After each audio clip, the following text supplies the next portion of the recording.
I wanted to make some wood rings, and I needed a new base for my plunge router. I used a plunge router to cut this outside diameter, and I cut the waste off with a bandsaw and finish up with a flush cut or pattern bit.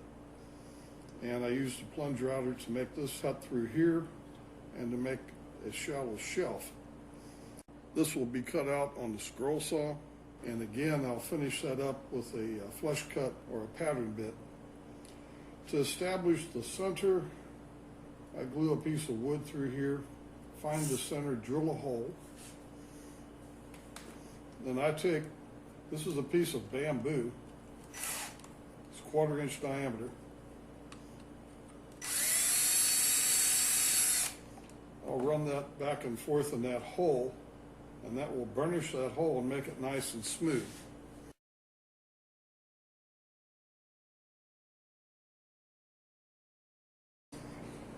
The ring is clamped down to a work table or to a bench, and then that center dowel fits in that hole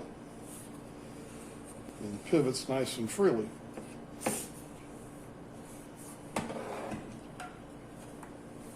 The center dowel that I'm using here is a piece of bamboo. The design for the router base is available, suggested in numerous videos on YouTube. I did this a little different. I made this out of aluminum. Just adjust it so it slides back and forth freely and is slightly below this surface.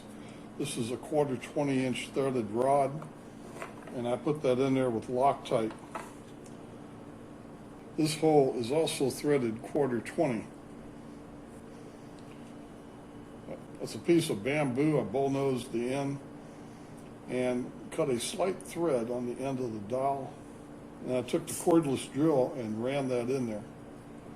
And that is tight. That does not want to come out. But if you break it or crack it or wear it out, you can easily replace it. And this is the same thing, but I made this out of oak.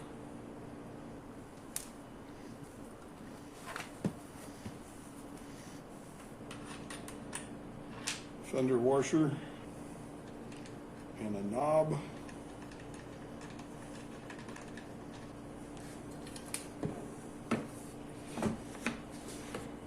The way I usually use this, I find the diameter or the radius on my blank, and I put a mark on it, take a compass, draw a circle.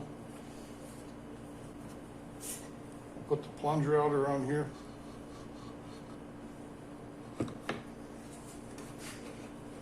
And then I just move this back and forth, take my bit and run it down just above the surface, and adjust this to where I want it, and we're good to go. This works real well, and it's easy and it's replaceable.